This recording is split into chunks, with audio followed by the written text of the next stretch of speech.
আজকের দিনটা হচ্ছে খুবই স্পেশাল আমার জন্য এবং আমাদের লাবণ্য কলেজের যত ছাত্রী আছে সকলের জন্য। আজকের দিনটা আমরা প্রতি বছর ছোট্ট করে হলেও পালন করার চেষ্টা করি। কিছু মাস আগে কিছু মাস বলতে মে মাসের 16 তারিখে আমরা অ্যানুয়াল প্রোগ্রাম করেছিলাম। প্রতি 2 বছর অন্তর অন্তর আমাদের অ্যানুয়াল প্রোগ্রাম হয়, কিন্তু প্রত্যেক বছর তো সেটা করা সম্ভব হয়ে ওঠে না। তো ফাউন্ডেশন ডের দিনকার আমরা একটু ছোট্ট করে সেলিব্রেট করি। তো আজকেও সেটা প্রতি বছরের মতো সেলিব্রেট হচ্ছে। তো আজকে আপনাদের কাছে কিছু অভিজ্ঞতা শেয়ার করছি। বল সোমা, আজকে কেমন লাগছে? খুবই ভালো লাগছে।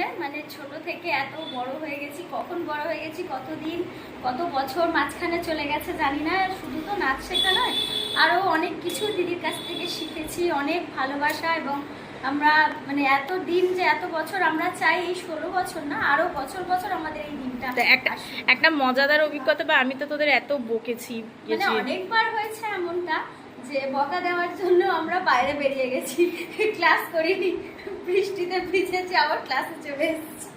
এমনও অনেক সময় হয়েছে, খুব মজা করেছি। পায়েল, তোমার কাছ থেকে আজকে একদম ক্যাজুয়ালি ভাবেই বল যে তুই কি কি অভিজ্ঞতা। ছোট থেকে এখানে শিখছি, ছোট থেকে এই 16 বছর এত বছর শিখেছি। তো এখানে একটা সেকেন্ড হোম বলা যেতে পারে এটা আমার কাছে। তেমন অনেক কিছু আছে যেখানে হাসি, কান্না, দুঃখ, মজা সব কিছু নিয়েই আমরা এখানে হাসি ঠাট্টা সব কিছুই করছি। আর সব থেকে মজার জিনিস হচ্ছে আমাদের যখন প্রোগ্রাম হয় দুর্গাপুজোর সময়, সে আমরা ফোন করছি প্রোগ্রাম হবে, কারণ বৃষ্টি হচ্ছে, সে হ্যাঁখাটু জলের মধ্যে আমরা যাচ্ছি, সব শাড়ি টাড়ি সব কিছু করে আমরা প্রোগ্রাম করি। হ্যাঁ, এটা একটা আলাদা আনন্দ যে সবাই মিলে এরকম ভাবে মজা করতে করতে প্রোগ্রামে যাব। না হোক আর না হোক, মোটামুটি আমরা গেছি। থেকে শুনে নেবো ছোট্ট একটা বক্তব্য। বল ঈশা, সবচেয়ে দুঃখের দিন কি ছিল? দুঃখের দিন ছিল একবার তোমরা সবাই মিলে পিকনিক করেছিলে, আমি আসতে পারিনি। এটাও সবচেয়ে দুঃখ ছিল। সেই দিনকার আন্টি এত ভালো ভালো রান্না করেছিল, মাথা দিয়ে ডাল, সেটা আমার সব থেকে পছন্দের। এটাই আমি মিস করে গেছি। তারপরে সব থেকে মজাদার ছিল আমরা সবাই মিলে, শুধু নাচ আমরা শুধু একসাথে করি না, আমরা সবাই মিলে বাইরে ঘুরতেও যাই। আমরা একবার গেছিলাম নিকো পার্কে, খুব মজা হয়েছে। কিন্তু আমি কিন্তু ভয় পাই জলে, জানিস, তোদের পাল্লায় পড়ে আমি গেছিলাম নিকো পার্কে। আন্টি আমাদেরকে কত ভালোবাসে। আজকে সব পুরনো স্টুডেন্টদের কাছ থেকে কিছু বক্তব্য শুনে নিচ্ছি। সুস্মিতা, বলো তোমার হাসি খুশির দিন, রাগের দিন বল। তুই একটু রাগ বল যে তোর আমার উপর একটু রাগ হয়েছে। আমার রাগ কোনোদিনই হয়নি।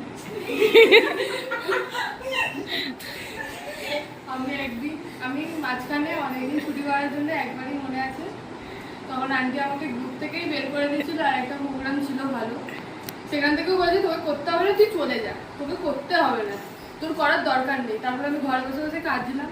তারপর আমি ফোন করতে পারিনি আন্টিকে ভয়তে, জানি যে এবার আন্টি আমাকে দেবে। তুই আমাকে তোরা ভয় পাস। তারপরে মা বলছে কাঁদছিস কেন, আমি আন্টি আমাকে গ্রুপ থেকে বের করে দিই, বলছে ঠিক আছে। আমি তখন মামার বাড়ি ছিলাম, তখন আমাকে আমার মা বললো যে দাঁড়া আমি আন্টিকে ফোন করছি। তারপরে আন্টিকে বলার পরে তারপরে আমি ক্লাসে এসেছি।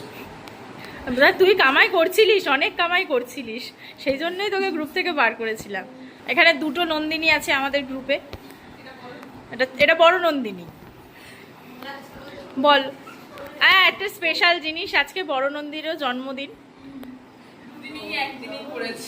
হ্যাঁ, দেখে দেখে তোর দিনেই এটা আমি করেছি, কারণ আমরা এখানে সেলিব্রেট করব, তোর বাড়িতে খেতে যাব।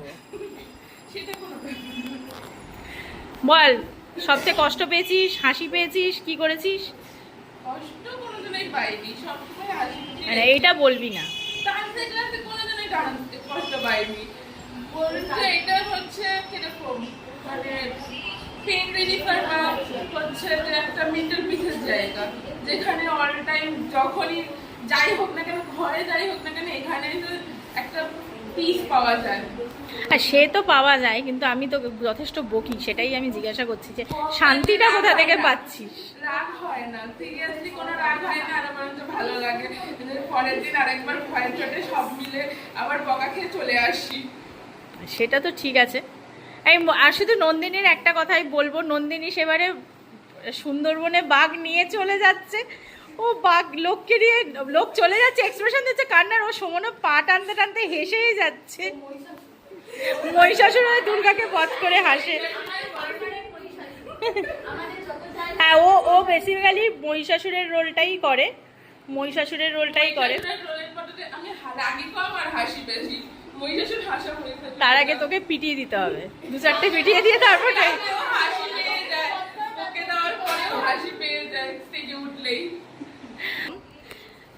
বলো সুপ্রীতি, আন্টির উপর রাগ হয়েছে কখনো? আন্টি যে এত বকে, মাঝে মাঝে রেগে যায়, রাগ হয়নি তো? তাহলে কি হয়েছে, দুঃখ হয়েছে? ও আন্টি বকলেও তোর মজা লাগে? আন্টি বকলেও মজা লাগে? আন্টি বকলে মজা লাগে না তো? ঠিক আছে, ও অনেক ছোটবেলা থেকে এখানে শেখে, সব অনেক পুরনো, এরা অনেক বছর ধরে শিখছে এবং এদের সাথে একটা আলাদা সম্পর্ক। তাই এদের কাছ থেকেই আজকে এদেরকে জিজ্ঞাসা করছি যে কেমন লাগছে আজকের দিনটা। আজকের দিনটা তো খুবই ভালো লাগছে, এই দিনটা প্রত্যেক বছর আসে, আমরা খুব মজা করি। আর কি বল, কষ্ট পেয়েছিস, দুঃখ পেয়েছিস, কি পেয়েছিস? কিছুই পাসনি? মানে আমি তোদের কোনো ইমোশনই দিতে পারিনি? খুশি পেয়েছি সবসময় খুশি পেয়েছিস? সেটা কি করে হয় যে সবসময় খুশি পেয়েছিস? ভয় পাই, ভয় পাস সেটা আমি বুঝতে পারছি, সবাই আমাকে খুব ভয় পাস, আমি যে কাউকে ভয় দেখাতে পারি এটাও বেশি আমার ভালো লাগছে। কিছু না কিছু তো বলবে আজকের দিনে, বলো।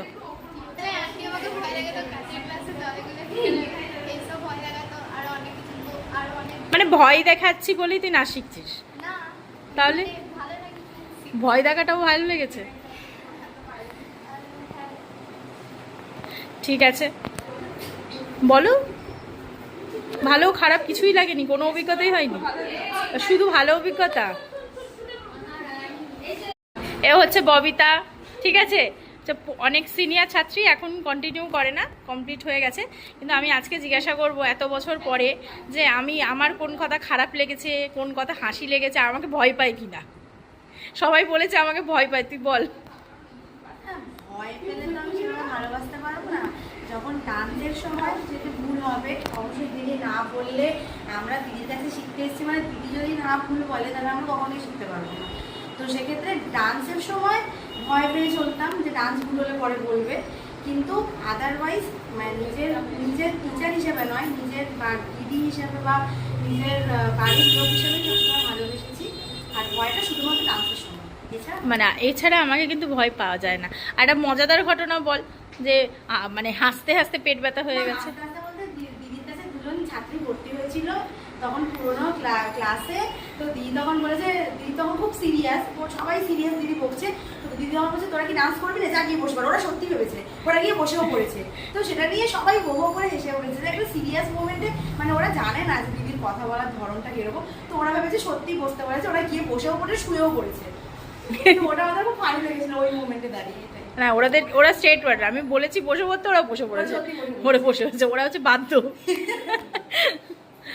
ঠিক আছে বলো কৌশিকী, ও নতুন, বেশি বছর হচ্ছে না, শিখছে, তো তোমার কেমন লাগছে?